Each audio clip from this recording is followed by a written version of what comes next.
Then let's talk about more detail of exponential function.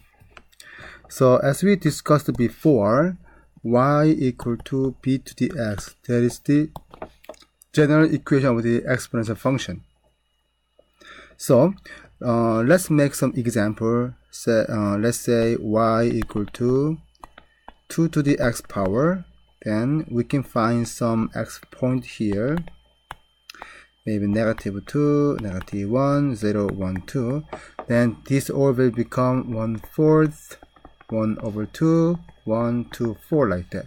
So if you draw the graph of this function, then this is going to be somehow like this here, right? Okay, then now, so in this case, we keep on increasing maybe 3 and 4 and maybe 10 or maybe 100, something like that. We know that this graph keep on moving up and up here, right? But now, what about the other side? What if we choose maybe x equal to negative 10, negative 100, negative 1000, something like that? So my question is, do you think 2 to the negative 10 is still bigger than 0, or 2 to the negative 10 will be now less than 0? Similarly, 2 to the negative 100, is it going to be bigger than 0, or 2 to the negative 100 is less than 0? Both cases, the answer is bigger than 0 here. The reason is, now we know this property, a to the negative n equal to 1 over a to the n. Therefore, 2 to the negative 10 power, if using the calculator, then this becomes 0.00098. If you do 2 to the negative 100, then this becomes 7.9 times 10 to the negative 31, which means maybe 0.12345 until 30 and then 7, 9, something like that. Okay? Anyway, all this value still bigger than 0 because it is not exactly 0. However, we can say those values are close to 0 though.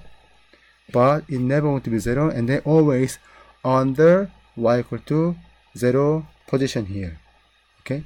Therefore, now on this side line, it keeps on going closer and closer, but it never passing y equal to 0 line or x-axis, right? Since this curve never crossed x-axis, this x-axis line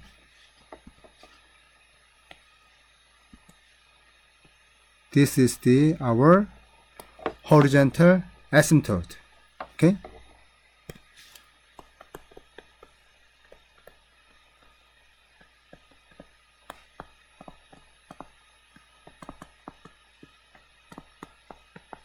So, exponential function graph, we have horizontal asymptote here. So, when summarizing, y equal to b to the x, it never across y equal to 0 over x-axis line. So, y equal to 0, that is our horizontal asymptote.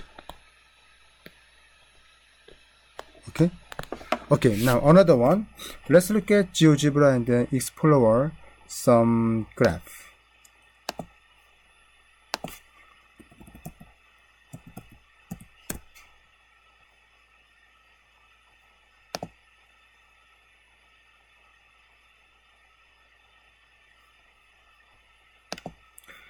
So I'm gonna create the fx equal to 2 to the x power, and then so I'm gonna make a little bit lower so that we can see a little better, and then gx equal to 3 to the x power, and then hx equal to 4 to the x power, like that. So even ax equal to e to the x power. Okay, then now what do you see? I'm gonna zoom in a little more so you can see a little better.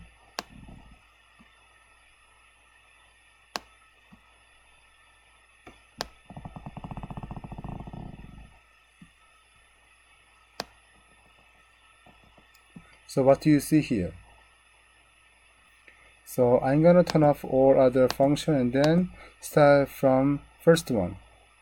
That's first graph, second graph, and third graph, and fourth graph. No matter what, this one passing through this point here, right? Point on the y-axis. So this point we can call 0 and 1, and then there is our y-intercept. Therefore, we can say y equal to bx line always pass through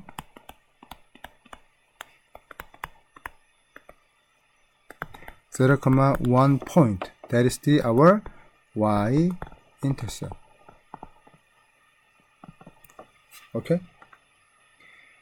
Then now, using this one, we can determine domain and range as well. But this time we focus on doing domain first. So let's go back to this graph again. So what do you see here? So I'm going to zoom out more so you can see it's easier to determine domain value. As you see,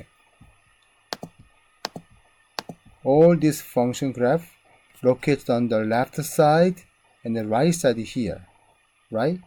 And then even this one too, same thing, locate on the left side and also right side, and this graph too, even this graph as well, right?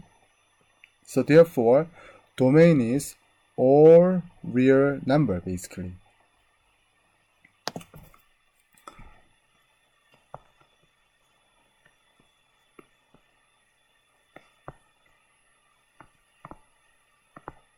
Okay, then what about the x-intercept? Based on this, we cannot find x-intercept because this graph never passed through x-axis. You know, the x-intercept is always located on x-axis, but this never passed through x-axis, so there's no x-intercept. But we can find maybe x-intercept for other transformation function though. Okay, that we will cover from the next video.